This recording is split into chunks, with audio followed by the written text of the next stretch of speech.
Ole Miss finally getting a chance to step back on the field. Feels like forever, doesn't it? Last time they played was in the Egg Bowl, so hopefully they can carry some of that winning momentum into today's matchup against LSU. A lot later in the season than usual, but COVID can't stop this rivalry known as the Magnolia Bowl.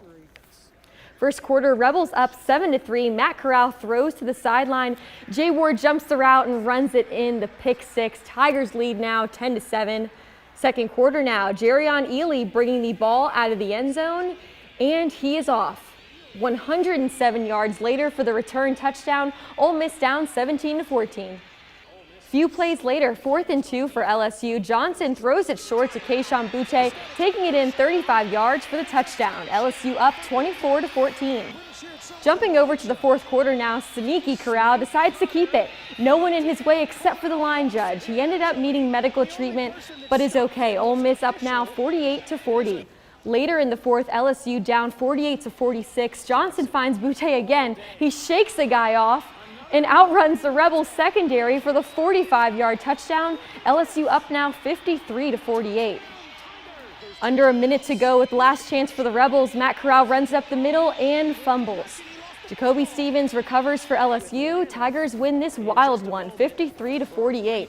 A heartbreaker for Ole Miss. The difference maker for the Rebels started with quarterback Matt Corral. He struggled tonight with 5 interceptions. He tried to turn his game around, but the damage was already done, fumbling late in the fourth quarter to kiss a comeback goodbye. Yeah, it is a tough one to handle.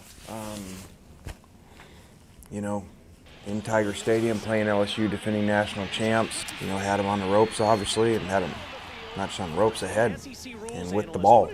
So it's really tough to deal with just because things were aligned so well. We discussed it all week. We haven't played for 3 weeks, and I think you saw that early on. We looked really rusty. So we're not really big on the guys played hard, and we played 94 snaps of defense and all that stuff. Don't matter. We've been here too long now for that. We need to win games, and we didn't do that. Mississippi State looking to bounce back after a close loss to Auburn last week, closing out the regular season in Starkville today against Missouri. Bulldogs looking to get a win today for many reasons, obviously, but really hoping to extend their season with a bowl game. Missouri's Connor Bazelak hands it off to Larry Roundtree. He takes it 18 yards for a touchdown. Tigers on the board first, 7-0. Bulldogs forced to kick, and they are paying attention today. Long snapper Paul Blackwell with the scoop and score to tie things up 7-7. Now that is something you don't see every day.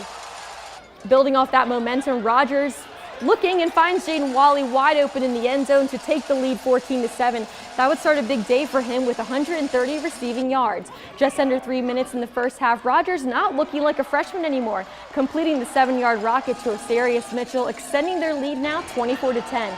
Halfway through the third now, Tigers making something happen.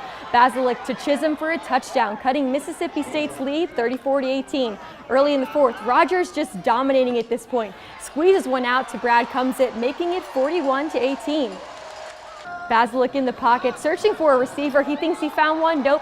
It's Mississippi State's Emmanuel Forbes taking it 29 yards to the end zone, capping off a phenomenal night for the Bulldogs.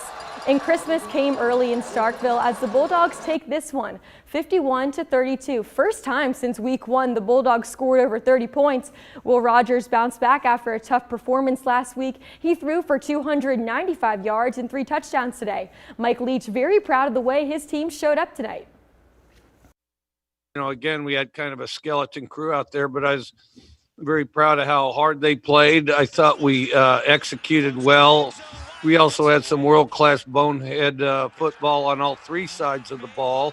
But I would have to say the thing that I was most impressed with, I thought we competed hard throughout. And if you compete hard, you can overcome some of the bonehead stuff. Look, our plan is to play them. Our plan is to start them. And we have a number of personnel groupings to give us some flexibility, and we'll go from there. We wouldn't be playing him if he wasn't healthy and able to function and feeling good and recovered. Up to the NFL now. Yes, Saints head coach Sean Payton is talking about Drew Brees, who has been out for 4 games now after fracturing 11 ribs and puncturing a lung. But he's back just in time for tomorrow's Week 15 matchup against the Kansas City Chiefs. What a quarterback matchup this one will be, with Brees facing Patrick Mahomes for the first time ever. Chiefs coming in with the best record in the NFL, while the Saints are coming off a tough loss to the Eagles. Now, the Kansas City offense is an explosive one led by Travis Kelce, who has a chance this year to break a number of records and to become the first tight end in league history to lead the NFL in receiving yards. But that's not going to come so easy against New Orleans tomorrow, as the Saints are coming in with the second-ranked defense in the NFL. They've only allowed quarterbacks to throw over 300 yards twice this season.